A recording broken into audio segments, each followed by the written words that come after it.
Listen, if you're a fan of Bob Dylan, you know he spent a lot of his own energy turning his own life into a mystery.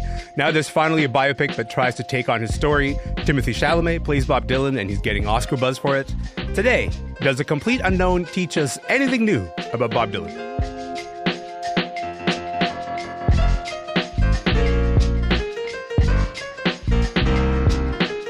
I'm Elamin Abdelmahmoud, and this is Commotion. All right, if you'll indulge me, we have to start right here.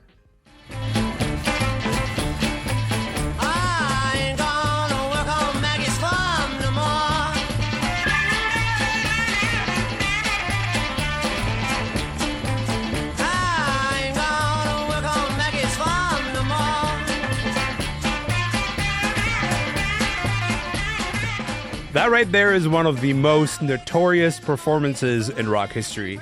Look, if you know the story, then you know the story well. It's 1965. It is the Newport Folk Festival. We are in Rhode Island, and Bob Dylan comes out. And the crowd is expecting to hear him sing some quiet, lovely acoustic folk songs.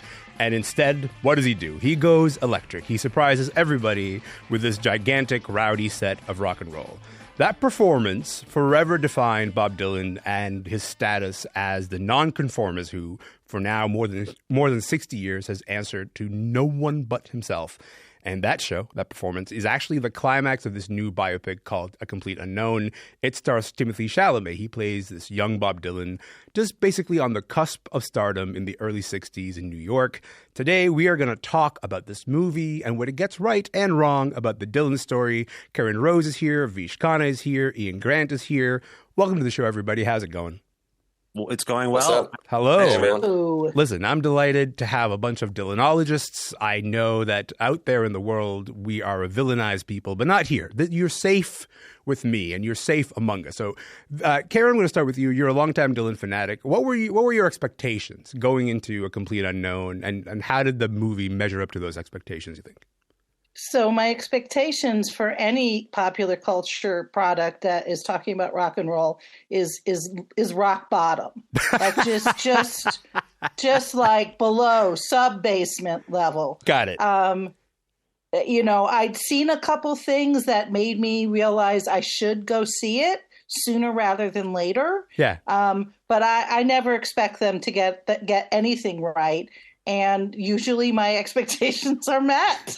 Yeah. Were they met with this one? Were they also, you did not, how did the movie measure up to those expectations? I did not, this thing has a heart. I walked out of there going, this thing has a beating heart. And I walked out of the theater and there was somebody driving around the parking lot with their windows down, listening to Like a Rolling Stone at full blast. And it's still December here in Detroit, so it's not like it got any warmer. And I was like, yeah, I feel like that too. Like it felt like finally someone bothered to get our stories right. Oh, I think that's a beautiful place to start, and we're going to dive a little bit deeper into that. Vish, we got to say that like the expectation with these biopics is that like they're going to play a little bit fast and loose with the facts when you try to condense an entire life, into a movie. We're not here to like nitpick the factual discrepancies, but like you are pretty well versed in Dylan lore in general. Were you able to enjoy this movie even if you're like, no, that didn't happen that way. No, that didn't happen that way. Were you still able to sort of like settle into the movie? Oh yeah, overall I found it entertaining. It's really centered around the music, so that makes it. I forgive them some of the stuff we've been talking about facts and and whatnot. But as someone who's a Dylan fanatic and knows the details, I didn't go in to the film with that magnifying glass. I just kind of watched it for what it was, and what Caryn was saying. Like my expectations for biopics are pretty low as well. So I wasn't sure. I wasn't going in with that Dylanologist hat on, I suppose. And yeah, there are some issues, specifically some historical conflations and omissions. But at the same time, if you're talking about early Bob Dylan, he himself told tall tales about traveling with carnivals, and he was copying Woody Guthrie's persona to a great extent. This is not a period of his life when we can home in exactly on what's authentic and what isn't on some level. The folk music realm itself, he entered placed more of a premium on reverence and learning old songs, writing the new original music. So he was among a bunch of artists who borrowed their material from each other in their milieu and people who came before them. But I guess the main thing I didn't like about the film, in terms of its accuracy, is that I think this was actually a very giggly and fun period for Bob Dylan and Joan Baez. Like, whenever I've seen them interact, less Don't Look Back, there's some tension there, but this film is very brooding. And I found that kind of troubling. On his second album, The Free Will and Bob Dylan, and then again, on another side of Bob Dylan, he was already trying to say, I'm not a staid, serious guy all this time. I have different sides to my personality. I'm not any one thing. And in Elijah Wald's 2015 book, Dylan Goes Electric, which...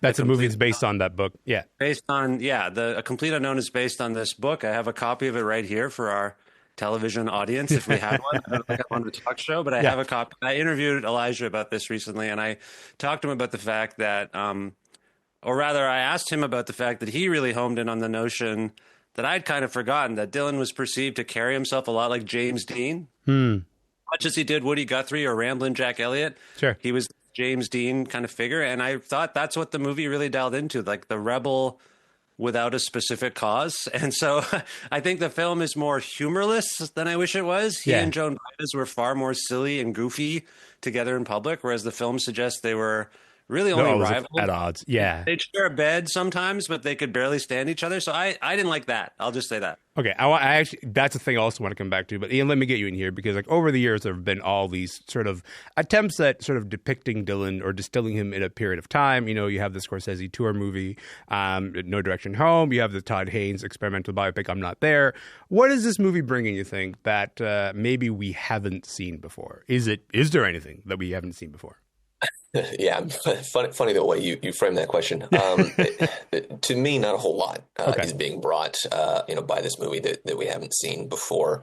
As you said, there are tons of other Bob Dylan movies out there, right? You just mentioned a couple great ones. There's also things like Ronaldo and Clara, the 4-hour endless documentary that Bob himself directed during the Rolling Thunder Revue. There's things like Hearts of Fire. There's my favorite Bob Dylan movie, Masked and Anonymous, which he starred in and co-wrote with Larry Charles. All of those movies, one way or another, they have kind of, they've moved me. They've elicited some sort of spontaneous emotional reaction. Not always positive, quite frankly. Hearts of Fire is this terribly corny, like 80s movie that is Caryn is literally giggling awful as you talk about it. Yes, continue. Want some eggs? Exactly. Yeah. That's an incredible scene.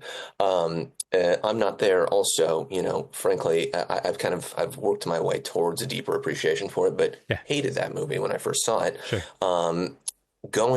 Coming out of this movie, I should say, it was honestly just kind of, it was in one ear out the other almost. It's one of those things. It's like, the opposite of love isn't hate, it's indifference. Right.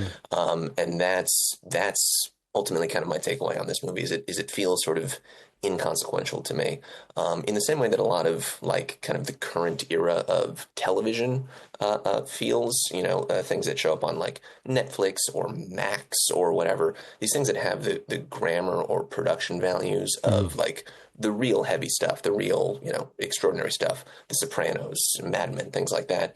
But ultimately they're kind of, they're lacking the je ne sais quoi, whatever it is that actually makes the real heavy stuff. The Sopranos, right? It just looks like it on the surface. A lot of money's gone into it. Clearly, a lot of training. Timothée Chalamet, does a good job for the most part. A lot of big names on the screen, but to me, it's rote. It's by the numbers, and it's uninterested really in trying to, kind of tell us anything new or insightful about Bob Dylan. It just kind of takes for granted that he is Bob Dylan, the same way that like a superhero movie, takes for granted that the superhero is the super, is who they are. The sense of growth, danger, stakes, that's lacking here. It's just, kind of on rails. He shows up in New York. He immediately meets Pete Seeger and Woody Guthrie and Dave Randrunk all in the same day. And he's just kind of, he's on rails. He's destined to be Bob Dylan. Yeah.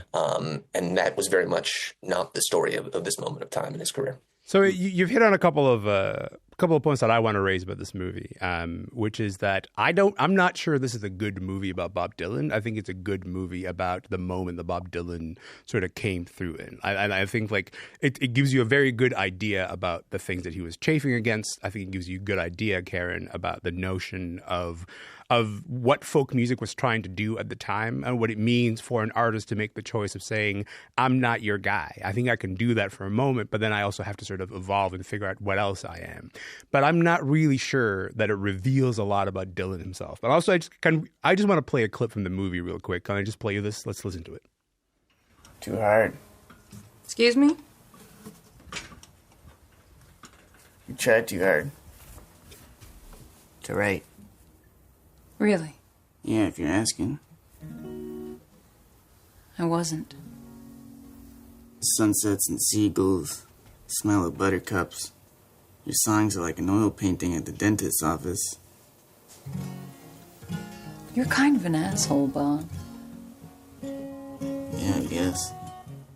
So you're hearing Timothée Chalamet as Bob Dylan. You're hearing Monica Barbaro as, of course, the legendary Joan Baez. That is a scene from A Complete Unknown. Caryn, one of the main reasons of making a biopic on a legacy artist like Bob Dylan is to actually like reintroduce their music to a new generation. They may not be necessarily familiar with the mythology. And so building this whole movie around Dylan going electric, building this whole movie around this kind of like foundational mythological moment, that seems to make a lot of sense to me because that's the sort of like, that's the inciting incident that gives Dylan his mythology. But if you can put yourself in the shoes of like a 15-year-old viewer who knows very little about Dylan, what impression do you think, Caryn, you get about who Bob Dylan is from watching this movie?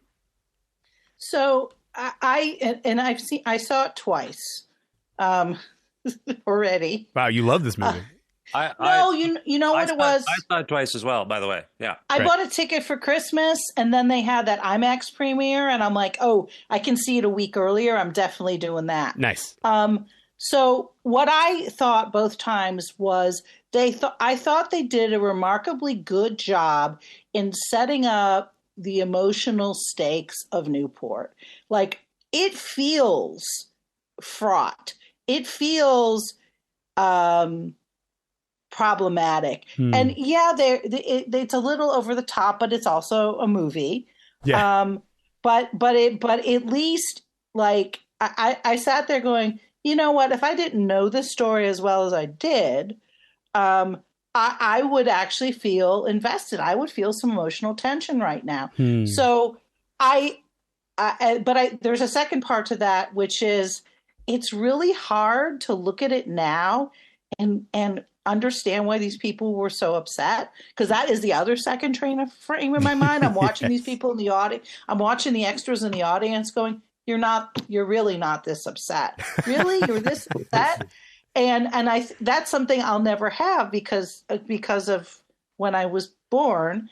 But I think that in terms of since they said this is the main point, this is why we dragged you into the movie theater, they do a good job in setting up emotional tension in which, if you're willing to not be us and not bring that like bushel of knowledge back into the theater with you, I think they do a decent job in making you invested in the storyline, whether or not we argue about how fraught it actually was.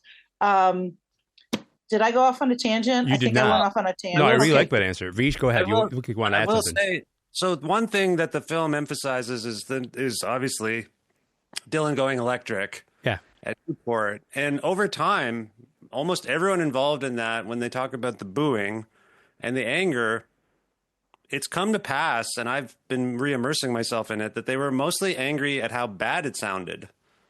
Like, that weekend was full of people, like, more so in that festival's history, a lot of people played electric. There were Johnny Cash had an electric guitar player in his band. This conflation of, like, he went electric and people were upset. I think they were upset because, and Pete Seeger has said it numerous times over the years as he reflected upon that moment, I couldn't hear Bobby's words. This is a guy whose words we admired, and the sound was bad. What I want to see is a biopic about the sound people. Vish, that nobody's going to walk into the theater for that. Joe unfortunately, Boy, Vish. I don't you think- know Good what? luck He's got a raising the book money out. for that, Vish. I think it's going to be a little bit difficult to bring people into that. Okay, I just want to just tell people, my name is Elamin Abdelmahmoud. This show is called Commotion, and we're talking about the new Bob Dylan biopic, A Complete Unknown. Caryn Rose is here, Vish Khanna is here, Ian Grant is here. Ian, in many ways, I think like the thing that we're all reacting to is if Dylan is this creature of mythology, right? If Bob Dylan is this creature of mythology who spent all this time mythologizing himself and building this story about himself, and then you get this movie that is actually like maybe the beginnings of, you know, where he says, I'm not going to be the hero for the folk movement. I'm not interested in that. I'm interested in growing as an artist and exploring what that means for me.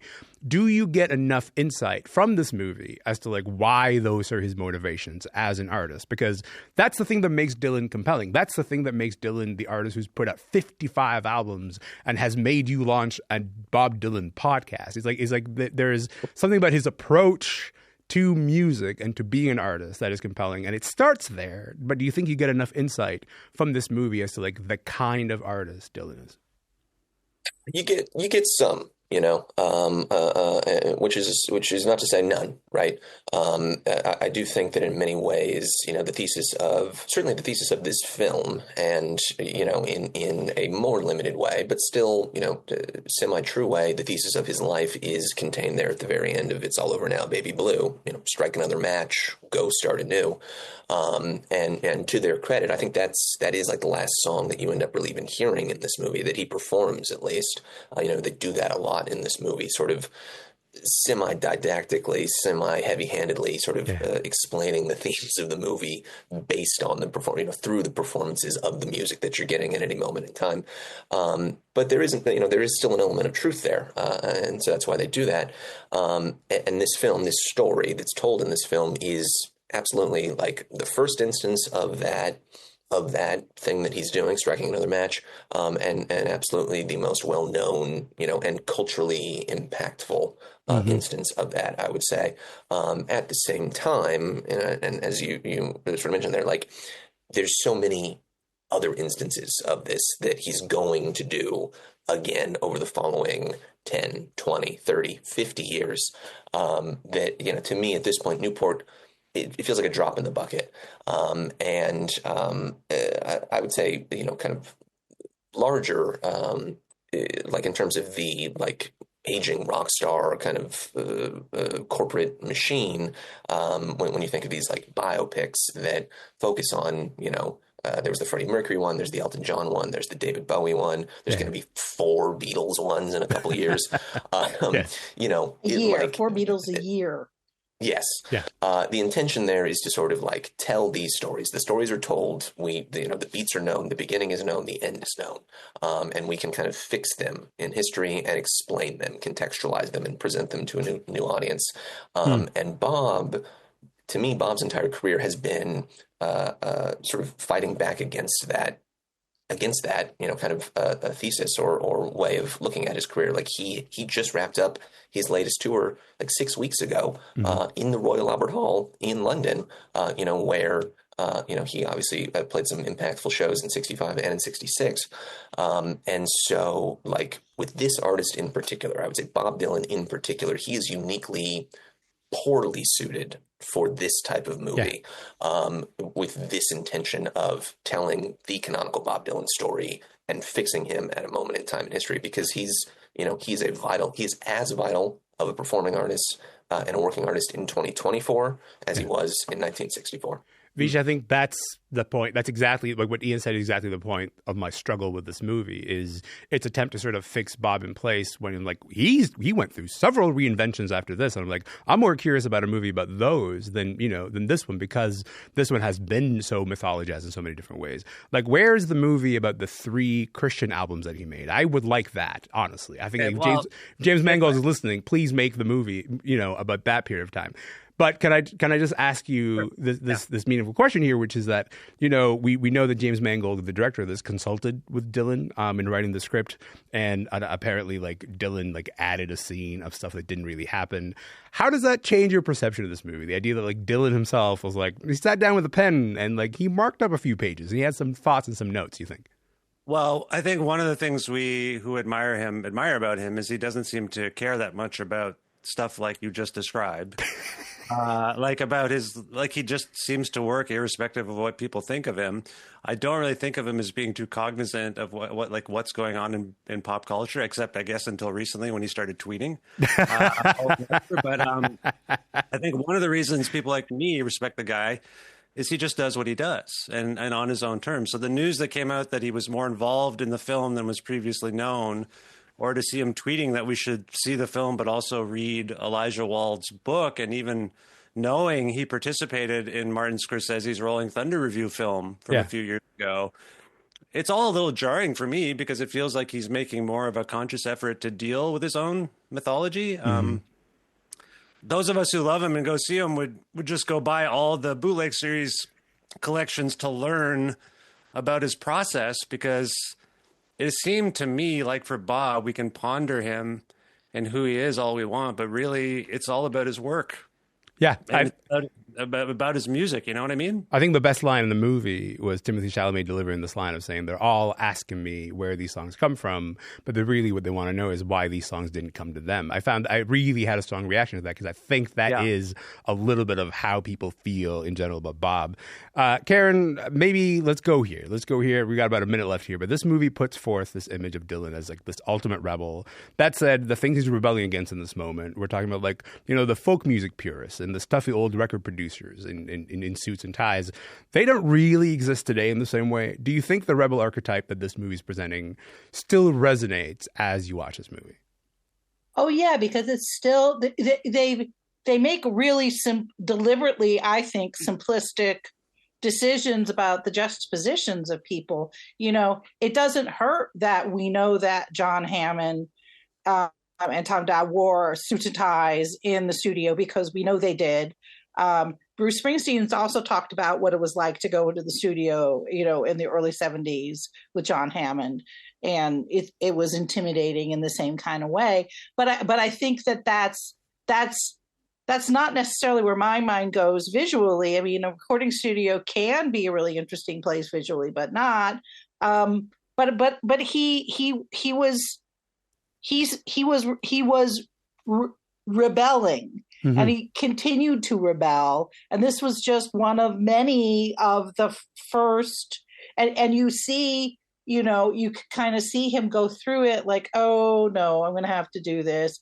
Oh, look, here's another one where I'm going to have to do it. Yeah. I got the sense that he thought his big battle was going to be come to New York, meet Woody Guthrie, make a record. No, that's just the beginning of it, friend. Yeah. You're just starting. It's your first one, and it's just going to keep going. And I think that's again, people like us can look at it and say, was it really that bad? Well, it was actually in that time, and it didn't necessarily got better. He just, I'm thinking, in my mind, I visually compared that scene with, I tend to rewatch Rolling Thunder, when I'm doing the Thanksgiving, when I'm starting with Last Waltz and going through it. So I just watched it again, and I'm like, that moment when they're at the desk trying to get in to talk to everyone, it's a little bit of the same vibe. Here he's Bob Dylan trying to get into the record company. You can't get into the record company. There he's late. It's the same. Yeah, it's the same. My name is Elamin Abdelmahmoud, and you're listening to Commotion. We are talking about this new Bob Dylan biopic, A Complete Unknown. Caryn Rose is here. Vish Khanna is here. Ian Grant is here. Okay, y'all, I want you to take a listen to this. I see lovers in the meadow. What I appreciate is that the minute that the music started, Ian was like, I know what that is. Okay, that is Bob Dylan in 2004, appearing in, I think, the last place you'd expect Bob Dylan to be, which is a Victoria's Secret ad. Ian, look, there's this really fascinating tension. There's this duality, right? Like, Bob Dylan, it remains this enigmatic, elusive artist, who avoids all the traditional trappings of celebrity. And then yet he also has these ways of really deliberately engaging with pop culture in very like overt ways. And you know, you guys mentioned earlier that he's out there tweeting at the moment. He's tweeting about anything from the Buffalo Sabres to going to Nick Cave concerts. What sort of insight do you think when you watch A Complete Unknown? Does it give you into the way that Dylan himself thinks about moving through stardom? I mean, I think I wish it gave you more, to be honest, and I Sure. think that's what some of us were saying earlier. You know, the note of you know, some of sort of the humor and the playfulness that I think is so central to Bob Dylan, that maybe is a little bit lacking, a little bit underplayed in this movie is, I mean, you know, the Victoria's Secret thing. He's in an IBM ad a couple years later. After that, he's got his own whiskey line at this point, right? He's got a whole second career as a podcaster himself with the Theme Time Radio Hour on Sirius XM, where he was, you know, sort of play acting as like a disc jockey from the 1950s, spinning old blues records, and then also telling these like shaggy dog tales in between songs. You know, he likes to have fun, and he doesn't take this stuff too seriously, and he emphasizes that more over time. You know, he certainly starts to have more fun, and really, you know, let his hair down, so to speak, as he ages into himself. And that's again, like, that's such a central part of what is so great and enjoyable about the man. And that said, I mean, even at the beginning, I mentioned this. I was in the New York Times yesterday talking about this movie. Also, even in 1960-61, there are these, you know, bootleg tapes of him as a 20-year-old kid, 21-year-old kid, telling, like, there's this one where he's in East Orange, New Jersey, and talking about getting paid in chess pieces for performing, and then he goes to the bar and he gives him a king and a queen for a beer, and they give him the beer, and he gets like a rook and a knight back. So it's like this corny Borscht Belt, you know, knock joke level stuff that was there from the very beginning, you know. And that, to me, I would have loved to see that kind of shine through a little bit more on the screen in the performance. Yeah, I mean, among his heroes in this time are Charlie Chaplin and Buster Keaton. Like, he was a comedian as much as he was a historian and a songwriter, if you know what I mean. Yeah, even if nobody else in the room gets the joke, you know what I mean, and that's fine. That's in fact a very funny way to be a comedian. Actually, like I don't mind that one bit. I think what is amazing about Bob Dylan is that, like, even after more than 60 years since, you know, his first debut, his story is still being written. He's still sort of resisting being pinned down. I want you guys to take a listen to this. I fuss with my hair and I fight blood feuds. I contain multitudes. Got a telltale heart like Mr. Poe.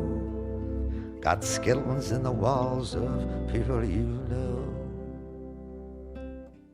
From 2020 album Rough and Rowdy Ways, that's Bob Dylan. The song is I Contain Multitudes. Vish, you know, in A Complete Unknown, you see Dylan writing songs in direct response to what's happening around him in the world. You know, the evolution he brings is that he brings, you know, literature into folk music. He brings sort of like an intellectual heft into folk music. How would you say he's evolved as a writer since then, since that period of time? Well, like I said earlier, I do think he tends to work irrespective of what's kind of going on around him in the context on some level. But, you know, you guys, earlier I mentioned that I asked Caryn how many, or rather I interjected to say I had also seen the film twice. And I will say that upon my first viewing, I felt more like Elamin and Ian felt. Just a little like, what the hell? What did they got it all wrong? But I think the second time I grew to appreciate it more. That's maybe neither here nor there, but I do kind of think of A Complete Unknown as like Superman 1. How did he get his cape exactly? And I'm not saying the electric guitar is the cape, but like, I'm viewing this as an origin story. Like, we meet a young man in A Complete Unknown coming of age while the Bay of Pigs invasion is going on. Yeah. Nuclear war between America and the Soviet Union seemed possible. The Cold War inspired a lot of paranoia and isolationism.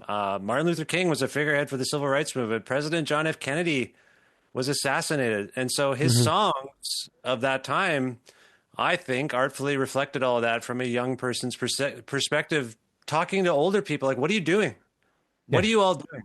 Like, Masters of War. And the times are changing. You know, all that stuff was this sort of embittered, outspoken stuff. And over time, for whatever reason, he stopped writing songs like that in favor of the ones that he wrote that are more abstract, absurd, and romantic. I think because, you know, as he started to make his electric albums, there's a little bit of nihilism creeping in. Because if you're living through all that, like we are now, you know, this notion, I think, of like, what are we doing? Like how this world seems like it's teetering on the precipice of some major change. I think he was right in there. So yeah, to this day as a writer, he doesn't seem to be as overt in his topics and themes, but I do consider him, as I said earlier, to be as much of a historian as I do a songwriter. Like we just heard, I contain multitudes, which is basically saying I'm not any one person.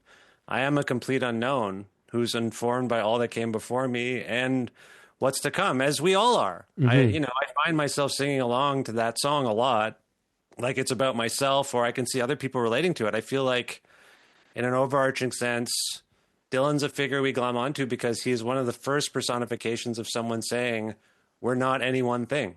So this film is just another addition to that notion that he's not and never was any one thing you could pigeonhole easily. I take your point about the idea of, I am going to watch this movie again. I think I want to spend a bit more time with it. But also I take your point about it being a kind of Superman 1, because I do think that like you get to more interesting places in the story once you figure out what the rules are of this universe. And like if this it's movie, an origin story. It's an origin story, right? Yeah. But maybe I'll put this to Caryn, like the idea that like if this is Dylan sort of figuring out the extent to which he can reinvent himself in public, in view of everybody, and pursue that at the cost of everything else. And I think that is such a core tenet of what makes Dylan Dylan. I really am compelled about like some of the most challenging periods that follow for Dylan. I really do want to see that movie about how he made Shot of Love and No Mercy, and like the idea of like him spending time saying, I actually do want to make 3 albums about God. It's going to take me 3.5-4 years of my life dedicated to this. But would you have picked this period of time to explore the most interesting Dylan to come out? Or would you have picked a different period of Dylan? Since I think whenever you dip, you can dip into Dylan reinventing himself again and again. What would you have picked a different period, Caryn, you think? I would have picked the motorcycle accident, mostly because I'm personally obsessed with it on various levels. I wouldn't have picked this. However, I am also not a commercial filmmaker. And That's true. And also it helped, that we had Elijah needing to delve into this. And so you had this particular slice. This book. Yeah. Yeah, you had this book that was easy to get. Easy. It was easy to get by. I'm throwing the word easy around like any of this was easy. It's containable though. It's a contained. Right. But It's like he, no matter who's looking at this, like, okay, I agree with this. I agree with Elijah does, fantastic work. It was a slice. It was a slice of history that's been debated and argued, and just like I would have said no initially, because to me there's no element that's more covered in Dylan than Dylan going electric. But again, I understand from a logistics standpoint why this made sense, and because also like with Bob, where it had an ending. It had a very dramatic ending, which if you're a filmmaker, you and you're a storyteller, that's what makes things easier for you. Yeah. Well, and I also think that Dylan wasn't just rejecting the Newport Folk Festival and acoustic guitars. I think he was rejecting himself. He was rejecting he was rejecting. All right, I just stepped on you, and I'm sorry. He was rejecting everything, and he was the beginning of him seeing, like this the first time an artist runs into success Like there's so many people that is such an interesting time of their life. And and again, it's not that I don't know this, but just like seeing that play out in this film, it was like, oh God, just the way he just completely rejects the way things are the supposed orthodoxy to work. of folk. Yeah. Yeah, not just folk, but just like everything that happened to him afterwards. He just sort of like, I can just say no. I can just do what I want to do because I know how this movie ends. I can see it. I can see that I've seen this happen before. It's happened to me many times. Clearly, this is always going to happen. So I'm going to adjust my reaction accordingly because there's nothing I can do about it once it's in motion. Can I just say it was a bit of sobering thought to hear Caryn say, "I'm not a commercial filmmaker," because then I realized, I'm asking Dylanologists, hey, what other period of Dylan's life would you pick? And like none of us would pick a particularly commercial period of time because like I don't think that is, I think that is sort of Dylan at his most famous in a sense. And so it makes a lot of sense to bring in a lot of people through the door. Ian, very quickly, would you have picked Time Out of Mind? Like, would you have said, no, you know what, make something about like an elderly Dylan, trying to sort of navigate an entirely different set of questions than this period of time? Just real quick. Sure. I mean, in a dream world, I probably pick like 1977 to 78. I mean, you can see this on my hat. Street Legal, the 78 record, is like maybe my favorite Dylan record of all time. Either that or Love and Theft from 2001. But the Street Legal story is so just like fundamental and complex and aromatic even this many years later. The record comes on the heels of his divorce from Sarah, his wife, who doesn't actually show up in this movie. That's a whole other conversation, and we won't even open that door. But he also embarks on this worldwide tour where he's doing this sort of like big band Vegas Elvis-y type show, as chronicled on the Budokan Live record that I love, many people hate. And this record ends up being sort of a commercial and a critical flop. And then at the very end of 1978, that's the beginning. That's when he begins to, transition into his Born Again phase. Someone literally throws a silver cross to him on stage in the middle of one of these marathon concerts that are just being received terribly. And later he has a sort of an ecstatic vision of Jesus Christ in a hotel room in Tucson, Arizona. And that sort of, sets him on the course that he's going to follow for the following several years of his career. So there's so much drama and just fascinating stuff in that story. That's where I go. Obviously, though, listen, the Disney Corporation is not going to bankroll a Bob Dylan movie about street legal and his conversion to Christianity. And in fact, I don't think it is what it is. Nobody's going to bankroll that. Vish, very quickly, because I get to my last question here. Yes. Yeah, I just want to say, we were talking about boomer biopics just a few moments ago about all the ones that have come out about Queen and the Beatles and whatnot. I know for a fact that Ian and I represented a generation who really, like, I've seen Bob Dylan 35 times since the year 2000, since Time Out of Mind. Yeah. So Time Out of Mind for some of us, that starting there, that was a restart. That's the golden period. And there's mythology we have mythologized this poor fellow through everything he's done. And he's kind of like, all right, go nuts, and now we're getting to this point where I think he's stock taking more. The 3 shows I saw in the fall of 2023, we noticed the set list seemed to be about saying, here's what I've done. Thank you very much, everyone. I'm starting to go. I'm going to leave soon. If you looked at the set list, there was a lot of like stock taking lyrically. Yeah. Songs about singing songs about playing shows, and songs about his audience. So all I want to say is like, you really could make a film about every period. No one would be happy with any of them. That's the nature of this guy. No one's ever happy.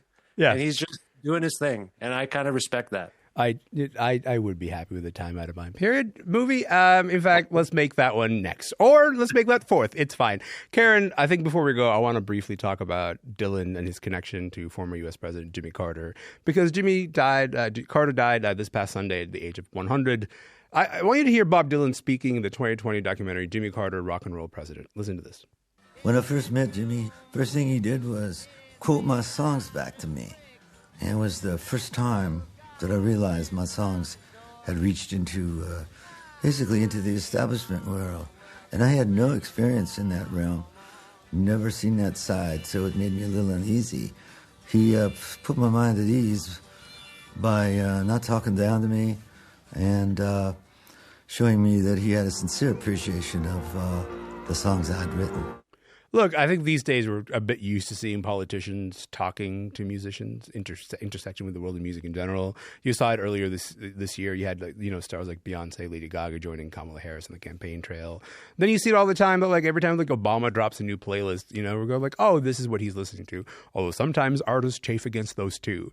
But I think it's hard to remember a time when like the thought of a president meeting a rock star is like, that's scandalous. How could that possibly even happen? You came of an age during the Carter presidency. How did that change the game in terms of like how politicians interact with pop culture? So I do remember it being seen as scandalous, and people whose parents did not like Jimmy Carter were definitely talking about, well, he's definitely smoking that wacky tobacco. I mean, it was literally at that level. Mm-hmm. And it did feel kind of, I was kind of proud, but I was also kind of worried because I felt like that couldn't be good for either side. I didn't want my rock and roll getting too commercialized, and I wanted politics to be focused on. All right, we won't go there. Of course. I wanted politicians doing politics and not trying to hang out with rock stars. Yeah. But you believed Jimmy Carter, at least I did as a preteen. And so it was kind of like, look, he's hanging out with Bob Dylan. Bob Dylan's a smart one, Mm-hmm. He writes with all the words. This has got to be okay. But just like memories of, you didn't talk to rock stars, and then suddenly everyone did talk to rock stars. Yeah, I can imagine it was a bit of a jarring transition. Okay, I got to leave it there. But I really appreciate your time. I'm so sorry, you guys. We could talk about this for literally forever, but I've really appreciated all the time that we put into talking about Bob Dylan and A Complete Unknown. I look forward to talking about Too Complete, Too Unknown, the Manchester incident, and A Complete Unknown 3, the Nashville years. And we will name all the movies that will follow after this. But in the meantime, I got to say thank you to all of you. Thank you for joining us. Ian and Caryn and Vish, it's been a pleasure. Thank you so much. Thank you so much, Elamin. Thank you. Thank you. This was fun. Thanks, guys. This was a delight. Thank you again so much. Caryn Rose is a music writer based in Detroit. Vish Khanna is a writer and the host of the podcast Creative Control. He was in Edmonton. And Ian Grant is a co-host of the Bob Dylan-themed podcast Jokerman. He was in San Francisco. A Complete Unknown is in theaters right now. That is it for the podcast today. My name is Elamin Abdelmahmoud. This show is called Commotion. I really appreciate you hanging out with us. Look, I think this movie's worth your time. And I'm not just saying that as someone who invests a lot of time and energy into thinking about Bob Dylan. I just think it is an interesting pop culture artifact and it's worth engaging with, especially about an artist that has created so much mythology about himself. In the meantime, we got to leave it there. But we will be back on Monday. We can't wait to see you then. Thanks, friend.